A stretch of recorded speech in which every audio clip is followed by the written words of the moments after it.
E aí, pessoal, sejam bem-vindos ao seu canal de hidráulica, para você aprender hidráulica sem complicações.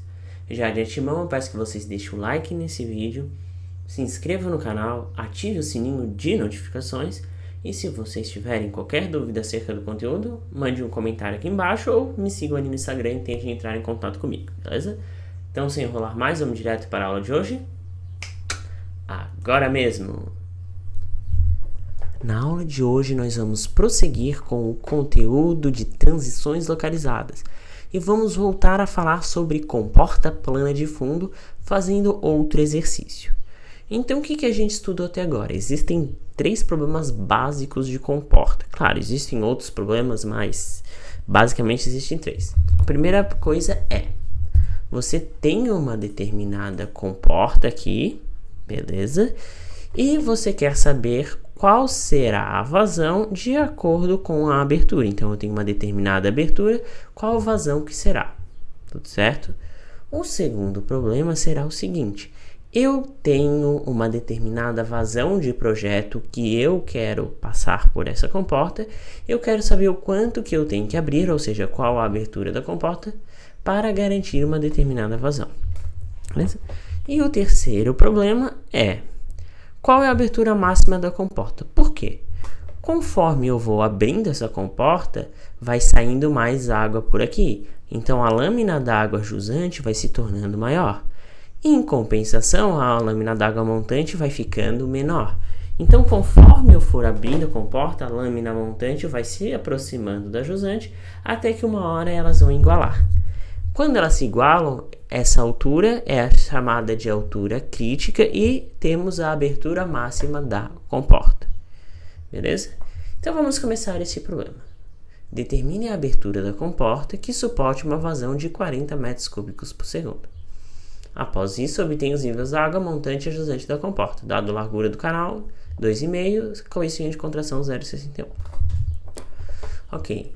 Então, o que a gente tem que fazer? Nosso objetivo agora é determinar essa altura que garanta essa vazão. Beleza? Então, vamos lá. Primeira coisa é obter a altura crítica. Por quê?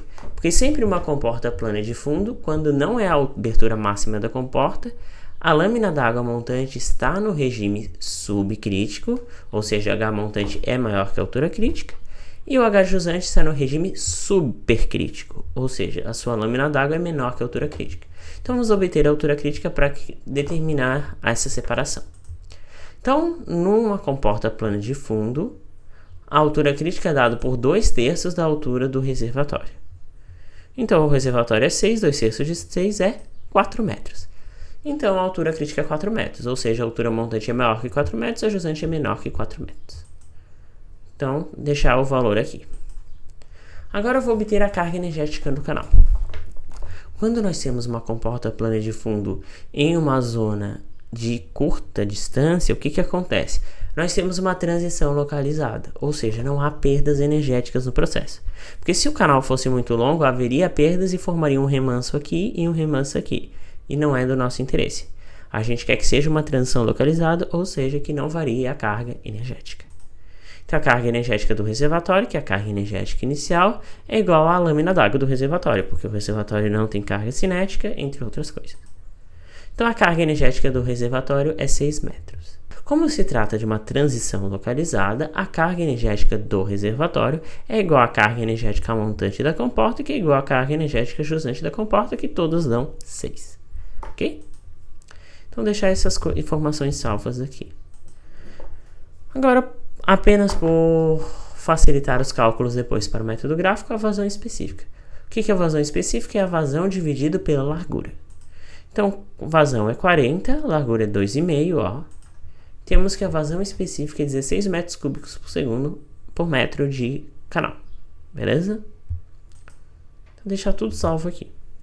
Agora vamos para os cálculos propriamente ditos. Os cálculos são o nível da água montante e a jusante. Então, vamos utilizar o princípio da conservação de energia. O princípio da conservação de energia indica que a carga energética aqui é igual aqui, que é igual aqui, como mostra aqui, por causa que é uma transição localizada. Então, a carga energética do canal é uma constante, que é igual a cota de fundo mais a lâmina d'água, mais a carga cinética se houver. Então eu vou começar a desenvolver essa equação como a gente desenvolveu em vários outros exercícios, ok? Então velocidade é vazão sobre área. A área é base vezes a altura, porque é um canal retangular.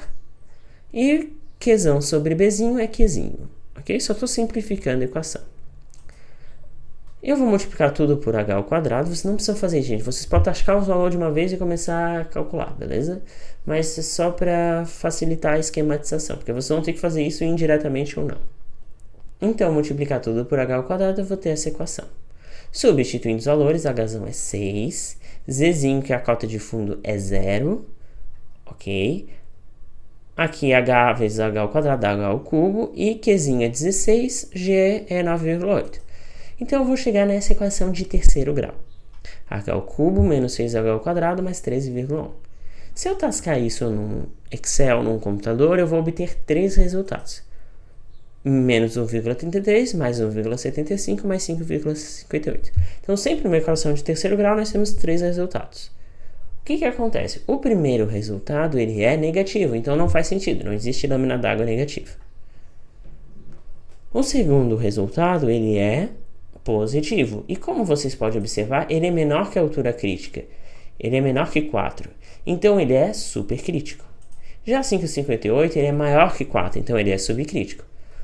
Como num comporta plano de fundo, a gente sempre tem duas soluções, uma subcrítica e uma supercrítica, esses valores aqui são justamente as alturas da comporta. Sendo que o valor supercrítico é a altura A jusante e o valor subcrítico é a altura A montante. Então, resolvendo essa equação, você já consegue as duas de uma vez, ok? E essas alturas, a montante e a jusante, são chamadas de alturas conjugadas, porque as duas são soluções para a mesma equação. Então, pronto, já temos as lâminas d'água, 1,75 e 5,58. Mas vai que você não tem um computador e não vai resolver essa equação na mão, o que você vai fazer? Aplicar o método gráfico. O método gráfico relaciona uma coluna adimensional H duas linhas com uma linha adimensional Q duas linhas, onde o Q duas linhas é a vazão específica ao quadrado dividido por 2 vezes G vezes H do reservatório.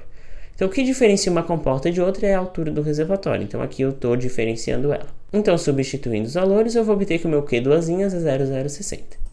Então, eu vou para o meu gráfico adimensional, ir até o 0,060, que é aqui, subir para cá. Essa é a zona supercrítica, então eu tenho que o meu H duas linhas ajusante é 0,29. Mas o que é o H duas linhas? É H sobre o reservatório. Então, substituindo os valores, H duas linhas é 0,29, o H do reservatório é 6, eu vou obter o meu H ajusante de 1,74. Agora eu vou traçar essa reta aqui para cima para obter o meu valor subcrítico, que é o meu valor A montante. Então, H duas linhas é 0,93. Substituindo aqui, eu vou obter um H montante de 5,58, beleza? Acabou aqui? Não, gente, falta eu descobrir a altura da comporta, que é justamente aquilo que o exercício pediu, beleza? Então vamos lá. Como a gente determina a altura da comporta? A gente trata a comporta como se fosse um orifício, beleza? E no orifício, o que acontece? A altura da comporta vezes o coeficiente de contração, que é característico de um orifício, igual a altura jusante, que é a final. Ok? Então, a altura da comporta, a gente não sabe. O CC é 0,61, é padrão para comporta plana de fundo. E o H jusante é 1,75. Então, a altura da comporta é de 2,87 metros. Ou seja, eu preciso abrir a comporta 2,87 metros para gerar uma vazão de 40 metros cúbicos por segundo. Isso vai fazer com que a altura montante seja 5,58 e a jusante 1,75. Beleza? Então é isso, gente. Na próxima aula a gente vai finalizar transições localizadas e comporta plana de fundo para falar sobre qual e como determinar a abertura máxima da comporta. Beleza? Então, se você gostou dessa aula, não se esquece de deixar o like, comente aqui embaixo as dúvidas e até a próxima!